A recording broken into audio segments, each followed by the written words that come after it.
हकायक को सामने लाना।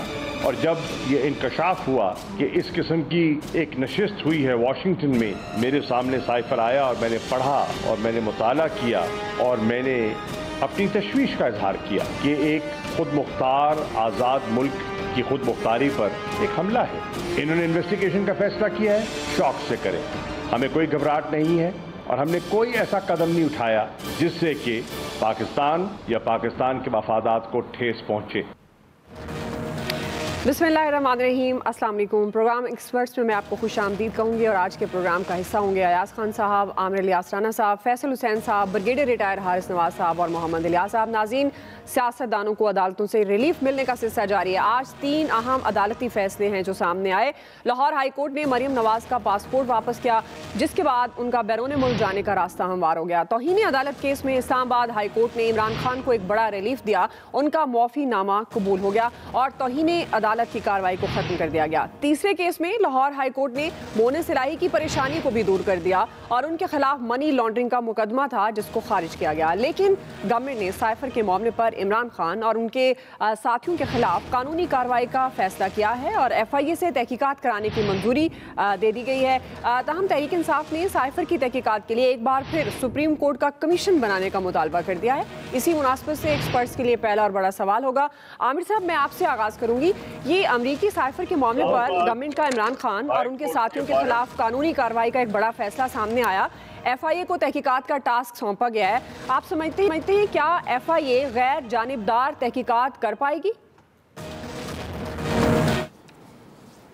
इस मुल्क की जो सूरत हाल है उसमें आप भूल जाएं कि कोई इदारा कितनी भी शफाफ तहकीकात, कोई हुकूमत कितनी भी शफाफ तहकीकात किसी के भी बारे में करेगा, वो ठीक नहीं होगी।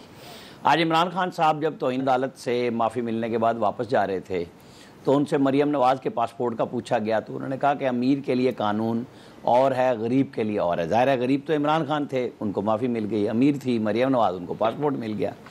एक गरीब थे मोनिस इलाही, उनके खिलाफ मनी लॉन्ड्रिंग का केस ख़त्म हो गया। एक गरीब सुलेमान शहबाज हैं, यही केस सेम उनका आ जाएगा मनी लॉन्ड्रिंग का, उनको भी मिल जाएगा रिलीफ के पर्चे ख़त्म कर दें। तो फिर दुख तकलीफ़ किस चीज़ का है? जब सज़ाएँ होती हैं तो कहते हैं जी अदालतों ने सज़ा दी है, बहुत अच्छा किया है। जब अदालतें बरी करती हैं तो बहुत बुरा किया है। ये मेरे और आपका, हम सब का यही है कि जो मेरी मर्ज़ी के मुताबिक केस है वो बहुत अच्छा है और जो मेरी मर्ज़ी के मुताबिक नहीं है वो बहुत बुरा है। इसके अंदर कोई पाकिस्तान की सियासी जमात शामिल नहीं है जिसको मैं ये कह दूं कि जी हाँ वो अपने हक सच के साथ खड़े हैं। हर एक का अपना अपना सच है, हर एक का अपना अपना झूठ है और उस पर पूरी तरह कायम है। क्योंकि वो ये हमारे यहाँ ख़त्म हो गया काम। अब इमरान खान ने कहा नहीं, मुझे पता था कि हाई कोर्ट से फैसला ठीक आ जाना, लेकिन हाई कोर्ट के सारे फैसले ठीक भी नहीं होते क्योंकि अगले सांस में उनके जहन में आ गई बात कि मरियम नवाज़ को भी तो कल बरी किया ना उन्होंने, परसों इस्लामाबाद हाई कोर्ट ने उनको भी माफ़ी दे दी और गैर मशरूत माफ़ी भी नहीं मांगी। हमने तो उस दफ़ा भी कह दिया था कि हाई कोर्ट की मंशा नज़र आ गई है, तो वो अब वो जो गैर मशरूत ढूंढ रहे थे वो ढूंढते रहें, क्योंकि फैसला तो जजों ने करना ना। अगर 5-6 जजों ने बैठ के शोकाज इशू किया था तो 5 जजों ने चैम्बर में वो हल्फिया बयान देख के मीटिंग करके वो आए थे, 1.5 मिनट में उन्होंने केस निपटा दिया। एडिशनल अटॉर्नी जनरल जो मर्जी कहते रहे। अब है असल बात कि आपको करना क्या है कि ये माफिया भी दे लें, सजाएं भी दे लें। इमरान खान एक दौर था जब सिर्फ इश्तिहारी होते थे, किसी अदालत ना बुलाती थी, ना उनको पेश होने के लिए कहा जाता था, ना जमानत होती थी, लेकिन वो इलेक्शन भी लड़ लेते थे, वो वज़ीर आज़म भी बन जाते थे, पूछता कोई नहीं था। वो लाड प्यार का अपना उरूज था। आज दूसरी तरह का लाड प्यार हो रहा है कि जनाब जगह जगह आपको जमानतों पे जाना पड़ रहा है, तो दुख तकलीफ होती है। दूसरी तरफ मरियम नवाज जो कह रही है कि मैं 100 पेशियों में गई हूँ, तो जहां वो उनके साथी, उनके लोग जो हैं वो कहते हैं जी देखें जी वो पेश हो रही है, तो वो भी कानून के मुताबिक पेश हो रही थी, तो ये कह रहे थे कि जी तो चोर डाकू हैं भाई। अब अगर उस अदालत ने उसे बरी कर दिया, उससे बड़ी अदालत ने उसे, तो फिर आपको दुख तकलीफ कैसा है? जैसे पासपोर्ट पे है कि 4 साल पहले जब मरियम नवाज को उसके वालिद के सामने उठाया गया लाहौर जेल के अंदर से, ठीक है, वो बाहर निकलने का भी इंतजार कर सकते थे, लेकिन मसला तो था, एक मिनट थोड़ी सी बात मुझे कर लेने दे, नवाज शरीफ के सामने दुख तकलीफ पहुंचाना था। उसके बाद से वो डीजी नैब आजाद था, उसने उस पर्चे में क्यों नहीं पकड़ा, मरियम नवाज का केस क्यों नहीं चलाया? आज उनके वकील ने भी बात की। मुझे दुख तकलीफ का अंदाजा और स्क्रीन पे नजर आ रहा है, परेशान ना हो। मैं इसीलिए बात पूरी करना चाह रहा हूं कि जब 4 साल आपने केस नहीं छेड़ा, मैसेज नहीं पड़ा तो आपका जवाब फिर किस बात पे अब आप दुख रहे हैं? नहीं, मुझे याद रहेगा फैसल, ये सिर्फ तुम्हारा मसला है कि जो रट्टा लगा के निकल के आते हो ना जिस चलगोजे से, उसका मुझे अंदाजा है परेशानी क्यों होती है। मैं अपनी बात बिल्कुल याद रखता हूँ और वहीं से शुरू करूंगा। देखें, मरियम नवाज को जब सजाएं देते हैं ये सारे खुश होते हैं, जब मरियम नवाज को बरी होते हैं तो इन सबको दुख होता है। अब ये मसला है, इसका मैं हल नहीं कर सकता, लेकिन पता ये लगना चाहिए कि मरियम नवाज का पासपोर्ट किस केस में अंदर था। वो केस में मेरिट पे जमानत हो चुकी थी, उसने मांगा है 6 महीने बाद, 3 महीने बाद आखिर वो मिलना था, वो मिल गया उसे। सही है, अब जाके उसकी परवाज रोक ले, बस यही हो सकता है। कराची एयरपोर्ट का तो इन्हें पता नहीं चलना। सही है। ऐसे आज आपने ट्वीट भी किया, अदालतों से इंसाफ लेने का ये बेहतरीन वक्त है। आपको लगता है कि अब हुकूमत साइफर मामले को मंतकी अंजाम तक पहुंचा सकेगी? जो तहकीकात का टास्क FIA को दिया गया है वो पूरा करेगी? आज chief justice Lahore high court के रिमार्क्स आपने मरखल पढ़ लिए होंगे, जो नैब से उन्होंने पूछा था। जी, बात सीधी है, इस मुल्क में कोई अदारा आज़ाद हो सकता है? कुछ हुकूमतों के ज़ेर असर होते हैं, कुछ और लोगों के ज़ेर असर होते हैं। वो जहाँ से जो डायरेक्शन मिल जाती है उसके मुताबिक फ़ैसले हो जाते हैं, इसलिए इसमें हैरत वाली बात ही कोई नहीं। क्या मंतकी अंजाम? कुछ भी नहीं है, सब बुलशिट है। बस इसी तरह अब आपके और मेरे उसके लिए धोखा देने के लिए चीज़ें ठीक हैं, चलती रहती हैं। और आज तो बल्कि बड़ा ज़बरदस्त दिन था कि ब्रिगेडियर साहब का केस होता, मेरा या इलियास साहब का केस होता, वो भी हल हो जाने थे। तो बल्कि हो सकता है कि वो फैसल का भी कोई केस हो, तो वो आज सारे उसमें जान छूट जानी थी। लेकिन ज़ाहिर है हमें तो इंस्ट्रक्शन देख रहा है, हमें तो पता ही नहीं लगता ना कि ये कौन सा दिन किसके लिए अच्छा जाएगा। आज बहरहाल सियासतदानों के लिए बड़ा अच्छा दिन था, पासपोर्ट भी मिल गया, उधर से वो तौहीन अदालत की कार्रवाई भी ख़त्म हो गई। ये बात बिल्कुल ठीक है, गैर मशरूत माफ़ी नहीं मांगी इमरान खान ने, और मैंने कहा था नहीं मांगनी चाहिए। बाकी मरियम नवाज साहबा की आप देख रही हैं, अब तैयारियां हो रही हैं कि उन्होंने जाना है, अल्लाह के फजल से वो लंदन जाएंगी और तो वापसी पे नवाज शरीफ को लेकर, नवाज शरीफ इंशाल्लाह साथ आएंगे। मैंने आपसे कहा था इसहाक डार साहब के आने से पेट्रोल देखें सस्ता हो गया। तो ये चीज़ें बड़ी अच्छी जा रही हैं, बड़ी अल्लाह ताला नजर बद से बचाए, ये मामला ऐसे ही चलते रहें ताकि सारा कुछ स्मूथ होता रहे। और वो जो इमरान बात कर रहे हैं ना, जाहिर है वो बात अपनी जगह ठीक है कि मजलूम वो होता है जो अपोजिशन में होता है। मतलब वो आप जितने मर्जी उस पर मुकदमे बनाते जाएं, आप FIA को जिसको मर्जी करते जाएं, और जब इक़्तिदार इमरान खान साहब के पास था तो जाहिर है वो कोई उनकी तरफ मैली आंख से नहीं देख सकता था। आज इक़्तिदार जिनके के पास है, आज वो बस मजे कर रहे हैं। ये ऐसे ही चलता है सिस्टम और ऐसे ही चलेगा, बिल्कुल टेंशन न लें। जी ब्रिगेडियर साहब, दुआ बात ये है कि ये तो जो पहला क्वेश्चन है, एक्चुअली मैं आमिर इलियास साहब का सुन रहा था कि उन्होंने FIA की बात नहीं की, जो एक्चुअल क्वेश्चन था। बात ये है कि देखें ये FIA किसके अंडर, वो आप कर लेना। मैं ये बता रहा हूँ, अभी बता रहा हूँ, मैंने तो स्टार्ट ही वहीं से किया था। अभी बता रहा हूँ, मैंने कहा था जिसकी मर्जी इन्वेस्टिगेशन करा लें, यहाँ कोई नहीं माने। आमिर साहब कभी भी जो है ना, इनकी क्वालिटी है, इनकी सलाहियत है कि समाज के चक्कर में नहीं पड़ते। ब्रिगेडियर साहब को तो वो शफाफ देने चाहिए, 5 JIT वाले। ब्रिगेडियर साहब, नहीं 5 शफाफ JIT वाले हीरे चाहिए बस। बात ये है कि देखें ये मिनिस्ट्री ऑफ इंटीरियर के अंडर है। पढ़ लिया व्हाट्सएप, पहले बड़ा क्लियर वो कह चुके हैं कि ये गद्दारी का केस है, इसको हम ये करेंगे, तो इंटेंट इज वेरी क्लियर जी। नंबर 2 बात ये है कि जब ये इंक्वायरी इंडिपेंडेंट उस वक्त होती है जब कोई इंडिपेंडेंट एक JIT बनी हो या कमीशन बना हो, तो उसमें आप कर सकते हैं, क्योंकि ये तो जाहिर है आगे ना JIT पे, ठीक है। अब असल बात ये है कि ये साइफर इज नॉन इशू, इसके ऊपर अननेसेसरी ये सियासत हो रही है, अदरवाइज इसमें कुछ भी नहीं होना, और ना इसको मंदगी अंजाम होना है, ना इसका कोई रिजल्ट होना। होगी कुछ अर्से के बाद ये आराम से फिजल्ट आउट हो जाएगी। मरियम नवाज बिल्कुल बाहर चली जाएंगी और वो तैयारी में हैं, और उन्हीं एवनफील्ड वार्ड में रहेंगी जो सब कहते हैं कि हमारे नहीं हैं। और ये हमारे नेचुरली एक जुडिशल सिस्टम है, और कोर्ट्स का कसूर नहीं है कि आपने ऑर्डिनेंस चेंज कर दी है, उसमें burden of proof is on the prosecution, जबकि सब चीजें बड़ी क्लियर हैं। तो ये एक कानून साजी की, और यही इसकी वजह से नवाज ने मलकियत मानी भी है, मानी है वो मलकियत से ब्रिगेडियर साहब। नहीं, लेकिन वो 92 में देवर माइनर्स, उस वक्त आप लोगों के दिल में नहीं आ रही वो बात कि एक मालिक मौजूद है, वो कहता है मैं मालिक हूँ, आप नहीं मानने पे तैयार। पैसा कहाँ से आया, उसके बाद ये देखना ना कि पैसा कहाँ से आया। यही बात तो सवालात सारे उड़ा के हाई कोर्ट ने रख दिए ना, साबित तो करो ना जिस पे इल्जाम है।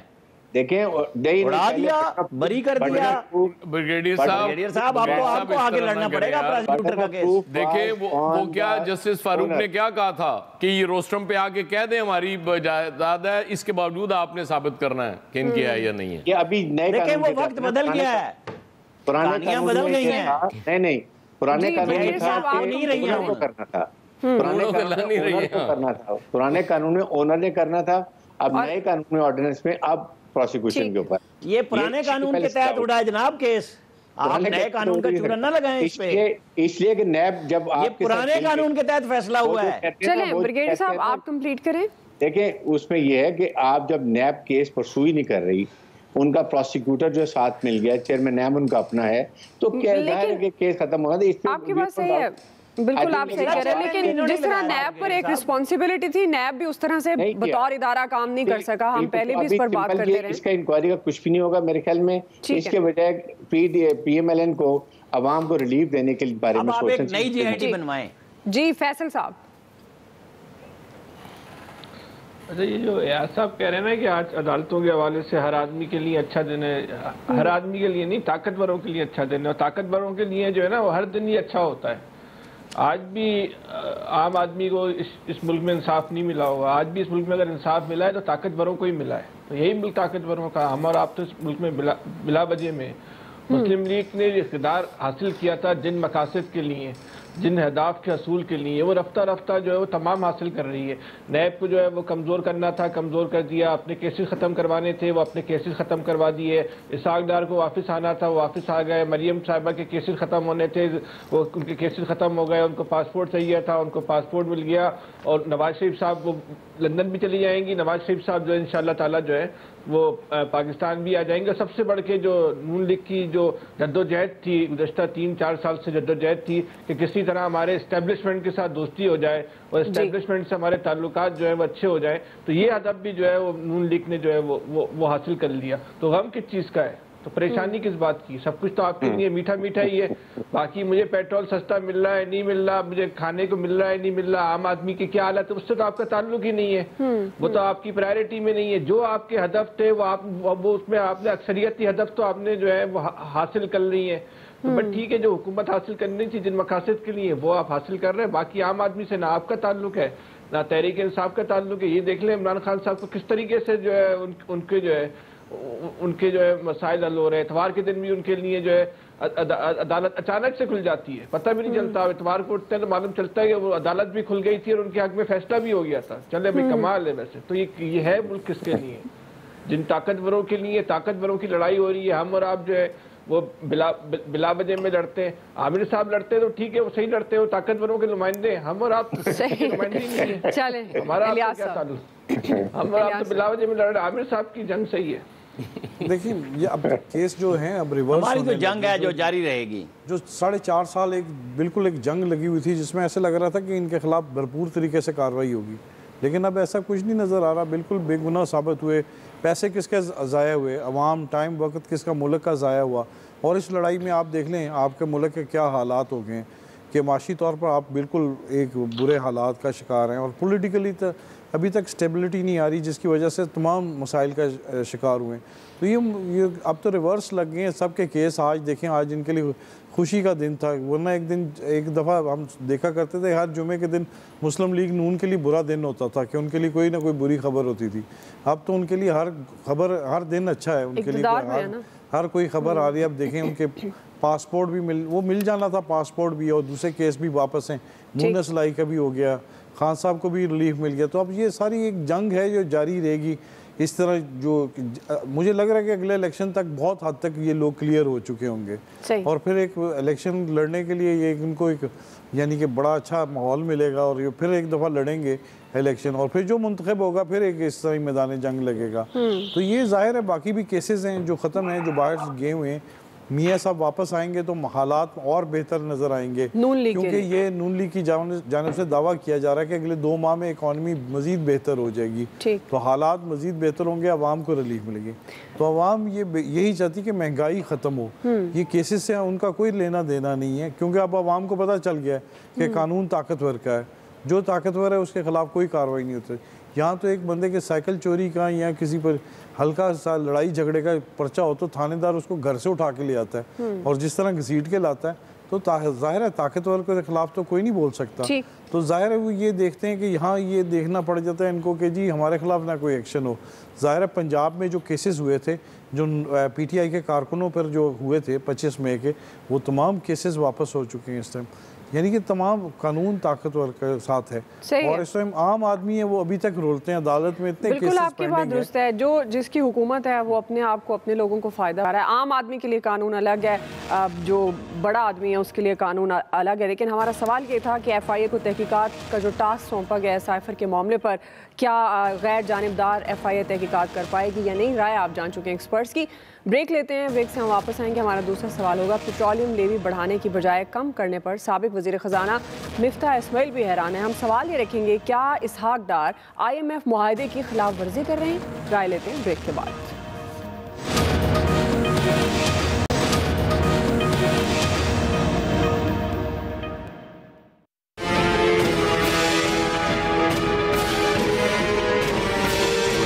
ये देखो ना, इसहाक डार आया, इंशाल्लाह नवाज शरीफ आएगा तो 160 रुपये 170 रुपये लीटर तक पेट्रोल आएगा इंशाल्लाह।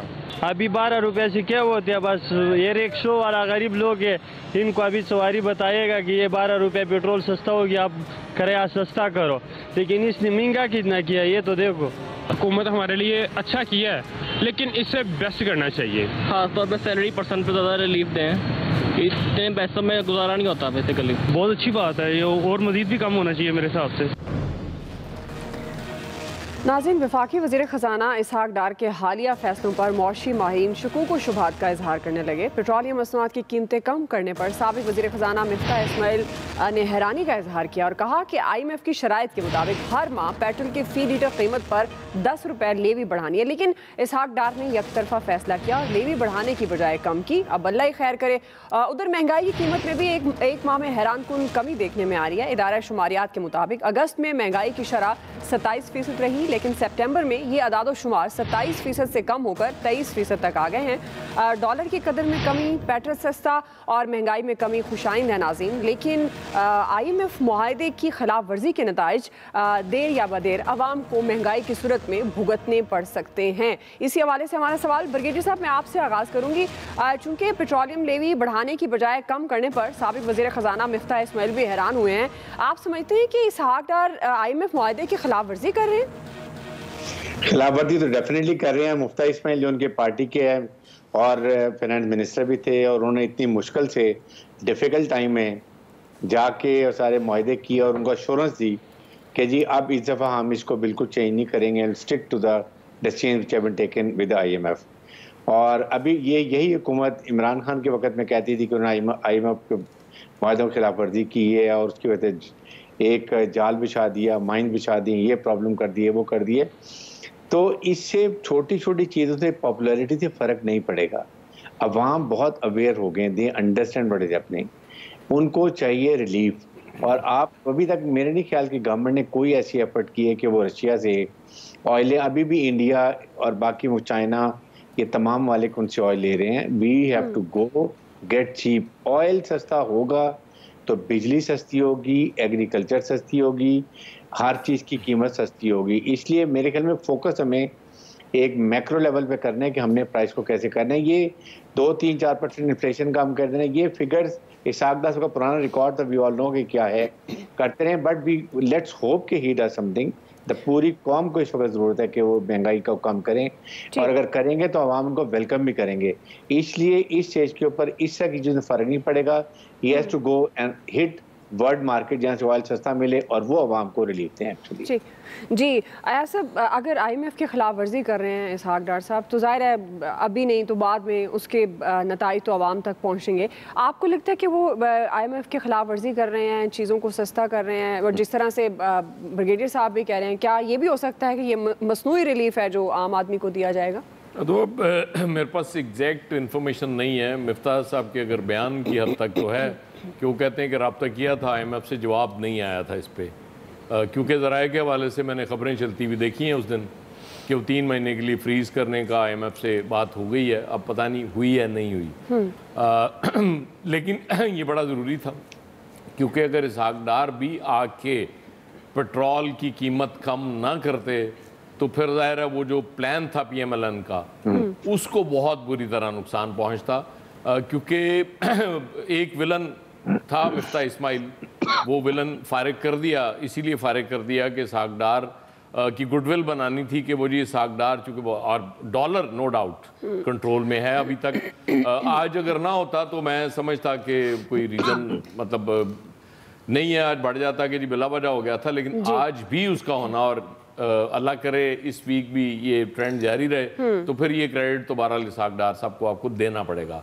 जहाँ तक बात है IMF के वो खिलाफ वर्जी करने की, अगर वो हुई है तो देखें ये इस हवाले से, क्योंकि इमरान खान साहब के बारे में तो ये कहा जाता है ना कि उनको पता चल गया था गवर्नमेंट जा रही है, इसलिए उन्होंने रिलीफ दे दिया, और वो जो माइंस कहते हैं कि वो इकोनॉमिक माइंस बिछा के चले गए थे। जी जी, इनकी तो बज़ाहिर कोई ऐसा चांस नहीं लग रहा मुझे कि गवर्नमेंट इनकी जा रही हो, ये जो इत्तेहादियों की है। जी जी, लेकिन ये मुझे शेयर वो लगता है कि वो आके चूंकि एक हाइप बनाई भी थी कि इसहाक डार के आने से फर्क पड़ेगा, इसलिए मेरा ख्याल है उन्होंने रिस्क लेके सस्ता कर दिया है। अल्लाह करे IMF वाले मान ही जाए, हालात तो हमारे आम आदमी तक रिलीफ जाए, हमारी को मिन्नत तरला उन पे असर कर जाए, बस दुआ करें। असल में देखें ना, प्राइम मिनिस्टर साहब भी तो कहते हैं ना दुआओं पे बहुत जोर होता है उनका, इसलिए मैं आप लोगों से भी इल्तिजा करूंगा कि दुआ करें। ठीक जी, आमिर साहब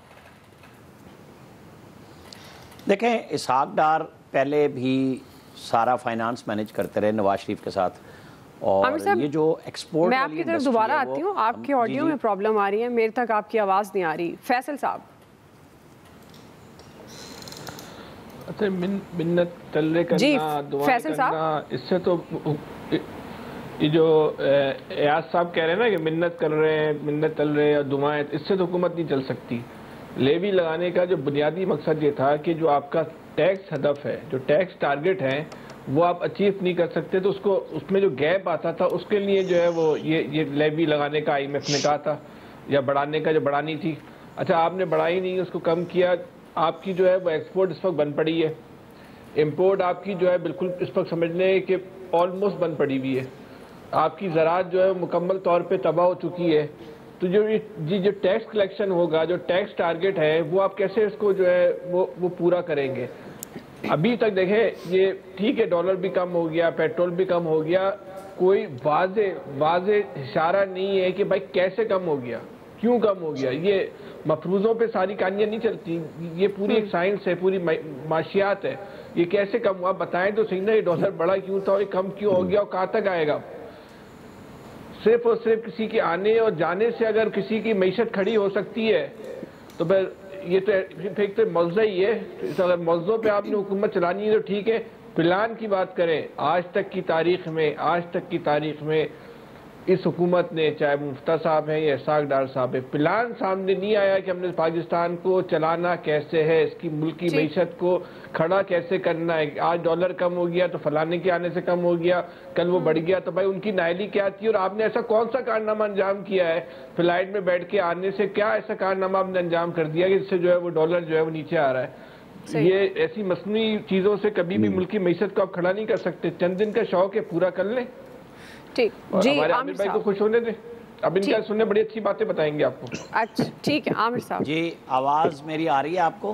जी अब आ रही है, टेक्निकल इशू आ गया था इसलिए आपको रोकना पड़ा। जी आमिर साहब। अच्छा वो ठीक है, कोई बात नहीं, कईयों को आपकी बात जो है ना माइक भी नहीं सुनना चाहता। चाहिए वो ये है कि इसहाक डार ने चूँकि पहले भी जब वो रुपए की कदर गिरवाने के चक्कर में ये सारा एक्सपोर्ट माफिया जिसे मैं कहता हूँ वो लगा हुआ था, क्योंकि इनको जो रिबेट मिलता है और जो पैसे बनाते हैं वो पाकिस्तान तो कभी नहीं आते। एक्सपोर्ट इंडस्ट्री यहाँ शोर बहुत मचाती है, इश्तिहार बहुत देती है कि जी पैसे डॉलर फलां ढिमका, इनमें से कोई एक बंदा भी पाकिस्तान पैसे वापस नहीं लेके आता। और रियायत ये अब भी इश्तिहार दे रहे हैं कि हमें रियायती टैरिफ बिजली में दें, फलां जगह पे दें। ये माफिया के तौर पे ऑपरेट करते हैं और इसहाक डार ने उस वक्त इनके खिलाफ काम किया था, रुपए को गिराया, नतीजे में एक्सपोर्ट भी नहीं बढ़ी और रुपया हमारा बहुत ज़्यादा गिर गया।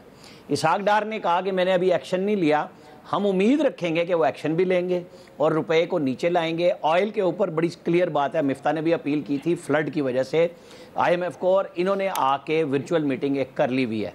तो हो सकता है कि चूंकि इनका पुराना तजर्बा ठीक रहा है, IMF के साथ एक IMF का प्रोग्राम ख़त्म करके भी ये गए थे, लोगों को जानते हैं, दुनिया इन्हें जानती है, तो शायद हमें तो उस तरफ जाना है कि मुझे और आपको घर में खाना सस्ता मिले, रोटी हमारी ठीक हो जाए। बिल्कुल जिस तरीके से भी ये मैनेज करें, आपको समझ आए, मुझे समझ आए ना आए, डॉलर नीचे जाए, पेट्रोल की कीमत नीचे जाए, चीज़ें ख़रीदने की कुव्वत बढ़ जाए। जो नवाज शरीफ के 2018-17 में वो नायल हुए, 18 तक वो मामला ठीक रहा, जिसके ऊपर सारे चैन बचैन थे, जिसकी वजह से उन्हें सज़ा भी देनी पड़ी, बंद भी करना पड़ा कि किसी तरह इलेक्शन RTS के ज़रिए जितवाना पड़ा। हमें और आपको देखना ये है कि चाहे कोई बैठा है, हम इमरान खान के दौर में भी यही बात कह रहे थे कि आप खाना सस्ता करें। महंगा हुआ, तूफान हुआ, मिफ्ता की हमने यहाँ कोकोमो कह के उसकी बहुत इंसल्ट की, लेकिन एक बात हम हमेशा कहते थे कि डिफ़ॉल्ट से पाकिस्तान को बचाया। अब अगर इसहाक डार ने इस दफ़ा 5 रुपये या 7.5 रुपये लेवी नहीं लगाई तो उसका फ़ायदा हमें पेट्रोल की में 12 रुपये 80 पैसे की सूरत में मिला।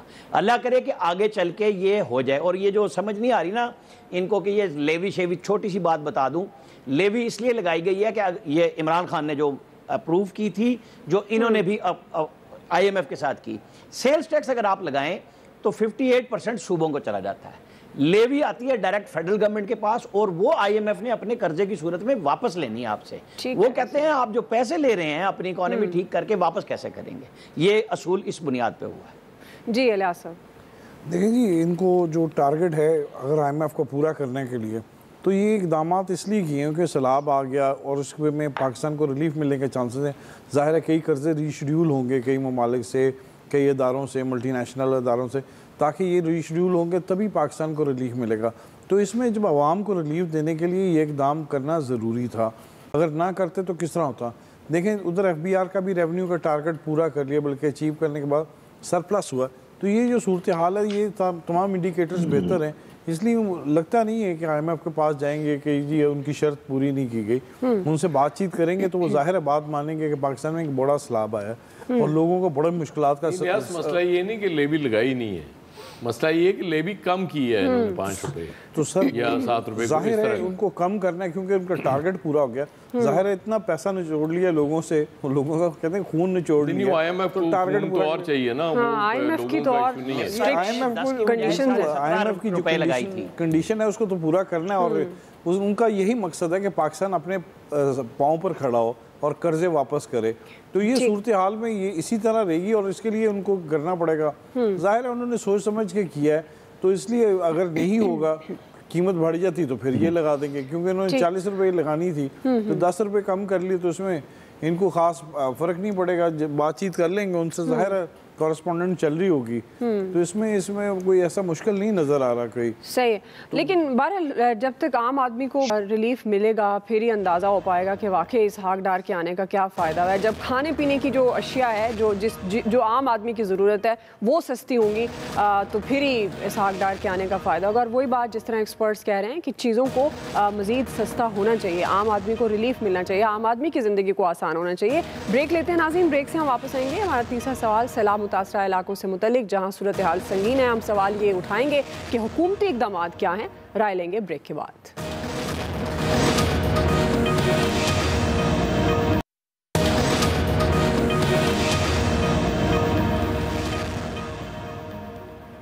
वेलकम बैक नाज़रीन। मौसम तब्दील तेज़ी से हो रहा है और सैलाब मुतासरा इलाकों में सूरत हाल बद से बदतर हो रही है। बेशतर इलाकों में सैलाबी और बदबूदार पानी 6 हफ्तों बाद भी नहीं निकाला जा सका, जिससे वबाई अमराज तेज़ी से फैल रही हैं।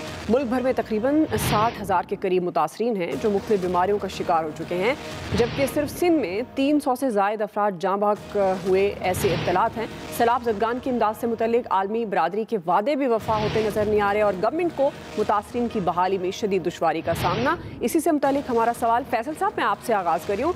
अब जिस तरह से सैलाब मुतासरा इलाकों में सूरत हाल संगीन हो रही है, लेकिन हुकूमती इक़दाम नज़र नहीं आ रहे, इसकी क्या वजह हो सकती है? रसाई नहीं है ना आम आदमी तक, मुतासरा आदमी तक रसाई नहीं है। रसाई इसलिए नहीं है कि रसाई का कोई मैकेनिज़्म नहीं है, मैकेनिज़्म इसलिए नहीं है कि यहाँ कोई निज़ाम नहीं है, निज़ाम इसलिए नहीं है कि सब इख्तियारात पे जो वज़ीर आला का कब्ज़ा है। ये बिल्कुल सीधा सा नुक्ता, यही मसला पंजाब में, यही मसला KPK में। जब तक आप निज़ाम नहीं बनाएंगे, आम आदमी तक आपकी रसाई नहीं होगी, नहीं कर सकते आप। 70 साल आपने इस मुल्क में तजर्बा कर लिया और 700 साल कर लो। आम आदमी इसी तरह मर रहा है, इसी तरह मरता रहेगा। लेकिन ताकतवर लोग इतने ताकतवर हैं और निज़ाम पे इतना उनका कंट्रोल्ड है और इस निज़ाम को उन्होंने अपना इस तरह उन्होंने गुलाम बना लिया है कि उनको फ़र्क नहीं पड़ रहा कि आम आदमी पे क्या बीत रही है। एक तो आम आदमी भी भेस है, आम आदमी भी अपने लिए इस मुल्क के अंदर जो खड़ा होने को तैयार नहीं है। इसका बस ठीक है, ताकतवर लोग सबसे ज़्यादा फ़ायदा उठा रहे हैं। इस मुल्क की सबसे बड़ी बुराई इस मुल्क का शरीफ आदमी और आम आदमी है कि वो डाइनिंग रूम में बैठ के सारी बातें करेगा निज़ाम के खिलाफ, लेकिन जब वोट देने का वक्त आता है तो घर से निकलने को तैयार नहीं होता। ठीक जी आमिर साहब, ठीक, ये फैसल ने ठीक बात की। पिछली दफ़ा बता रहा था मैं वोट डालने नहीं गया, मैंने कहा था नहीं यार इस तरह ना किया करो, ड्राइंग रूम में बैठ के बातें करते हो। और सीरियस होना चाहिए हुकूमतों को, क्योंकि मरबूत हिकमत अमली तभी बनेगी जब वफाक और सूबे एक पेज पे होंगे। इशू यही है। अब देखें चाइना सबसे बढ़ के अब आगे आ गया। पहले बड़ा हम सोच रहे थे, देख रहे थे कि पीछे कहीं चला गया, क्या हुआ है, तो अब वो बार बार बता रहे हैं। असल इशू यही है कि जब तक हम ख्याल हो के, यानी कि जो लोग मुसीबत ज़दा हैं उनके लिए सबसे पहले हम सब बतौर कौम, हमें सबको जिनके यहाँ अल्लाह ताला ने ये आजमाइश नहीं डाली, वो सब अपना हिस्सा डालें और निकलते रहें और माल भेजते रहें, जिस तंजीम को दिल करता है दें, लेकिन आप उनकी मदद करें। दुनिया ने आपकी मदद के लिए शायद इस महीने के एंड पे अब कॉन्फ्रेंस जर्मनी में भी होगी और एक अमेरिका में भी होने जा रही है। राब्ते हुए हैं, बात हुई है, बात है असल कि जब तक हम खुद नहीं निकलेंगे दुनिया भी हमारे लिए इस तरह नहीं आएगी। सही जी अयाज साहब। देखिए हम तो अभी तक डैशबोर्ड की कारकर्दगी को इम्प्रूव करने की बात कर रहे हैं, आज भी प्राइम मिनिस्टर साहब जो कर रहे थे। और ये अजीब बात है कि कोई भी इस तरह का इशू हो, सबसे ज़्यादा शिकायत हमेशा सिंध से आया करती हैं। बिल्कुल ही वहाँ तो बाकायदा वो जो कहते हैं ना आवे का आवा ही बिगड़ा हुआ है, कोई चीज़ लगता है कि ठीक हो ही नहीं सकती। मतलब कराची के जो मैं मतलब हैरान होता हूँ, उस दिन अभी फ्राइडे को चूँकि मैं कराची में था तो एक कब्रिस्तान जाने का मुझे इत्तफाक हुआ। मैं हैरान हो गया हूँ कि वो मतलब हमारे यहाँ फिर भी आप कब्रिस्तान में जाते हैं तो कोई दरमियानी रास्ता होता है जहाँ से आप जा सकते हैं, कोई दाएं बाएं भी रास्ते, वहाँ ये भी नहीं तकल्लुफ बरता गया हुआ। उसकी वजह ये कि जगह कम है, वो चाइना कटिंग से सारे वहाँ कब्जे हो गए हुए हैं। तो मेरा ख्याल है कि अल्लाह ताला रहम करे। बस मुझे बात फिर वही अच्छी लगती है छोटे कायद की कि दुआ करें। जी ब्रिगेडियर साहब, दुआ देखें, ये सिचुएशन बहुत ख़राब है और क्रेडिबिलिटी की भी कमी है। लोग कैश नहीं दे रहे हैं क्योंकि अब इन काइंड तो चीज़ें आ रही हैं, वो कहाँ जा रही हैं, ये प्रोविंशियल गवर्नमेंट की रिस्पॉन्सिबिलिटी है। इम्पॉर्टेंट ये है कि विंटर सीजन इज़ कमिंग, 1 महीने के बाद विंटर आ जाएगा। पानी नहीं उतरा, लोग खुले आसमान के नीचे हैं, उनको नमूनिया और 100 किस्म की बीमारियों को अटैक हो सकते हैं। ये गवर्नमेंट की फॉरवर्ड प्लानिंग ये है कि कैसे पानी कम करना है, लोगों को आपने गर्म कपड़े और टेंटेज प्रॉपर कैसे देनी है और अल्टीमेटली उनको रिहेबिलिटेट वापस अपने घरों में कैसे भेजना है। ये काम करने की रिस्पॉन्सिबिलिटी है हुकूमत की, जो मैंने अभी तक फॉरवर्ड प्लानिंग ऐसी नहीं देखी है। आई विश के एनडीएम में, पीडीएम में और प्रोविंशियल गवर्नमेंट मिलके इसका हल निकालें कि लोगों से ये जो अगले 1-2 महीने आ रहे हैं इस आफत से बचाएं और उनको महफूज करें। जी इलियास साहब, देखिए जी, इसमें फेडरल और प्रोविंशियल गवर्नमेंट को एक पेज पर आना पड़ेगा और बैठ के सजेशंस अपनी देनी होंगी और लाहेमल तय करना होगा कि किस तरह हम इन लोगों के अगले मरहले में, जब सर्दियां आ रही हैं, उन लोगों को गर्म कपड़े चाहिए, रज़ाइयाँ चाहिए और पक्की छत चाहिए जो उनके लिए इस काम के लिए करना चाहिए। अगर पानी नहीं निकला तो उनको चाहिए, पानी निकालना चाहिए। इनकी मेरे ख्याल रसाई नहीं उधर तक। जो पहले एक जा रहा था, एक जो सामान जा रहा था, वो सामान लोगों को खाने पीने का पहुंच गया। अब जाहिर है मुस्तकिल बुनियादों पर चाहिए होगा और ये काम करने के लिए जहाँ फंड्स वगैरह की कमी का सामना है, उसी तरह ये फंड्स वगैरह लें, जमा करें। लोग देना चाहते हैं लेकिन यही है कि फुकदान है एतमाद का, वो फुकदान ख़त्म किया जाए और उसका एक मुकम्मल तरीके से दिया जाए ताकि दिखाया जाए कि लोगों को उनकी रिहाइश, उनको बहाली का काम किस तरह किया जा रहा है। जब ये नहीं बताया जाएगा तो ये सूरत हाल इसी तरह रहेगी। गवर्नमेंट को चाहिए कि इकदाम करे, पहले जैसे किए इकदाम लोगों ने बढ़ चढ़ के हिस्सा लिया है। अब लोग अब भी करना चाहते हैं, गवर्नमेंट के साथ मिलकर करना चाहते हैं, तो गवर्नमेंट को चाहिए कि ना सिर्फ यहाँ करे बल्कि दुनिया भर में बताए और इसको सही तरह काम। बिल्कुल आप सही कह रहे हैं, मौसम बदल रहा है, उनके मसाइल भी अब मज़ीद गंभीर हो रहे हैं, तो गवर्नमेंट को कोई ना कोई ऐसा सिस्टम बनाना चाहिए, चाहे वो हम बार बार बात करते हैं कोऑर्डिनेशन के सिस्टम को बेहतर करें ताकि लोगों की बहाली प्रॉपर तरीके से मुमकिन हो सके। आज के एक्सपर्ट से इतना ही नाज़रीन, फीडबैक दीजिएगा, ख्याल रखिए, अल्लाह हाफ़िज़।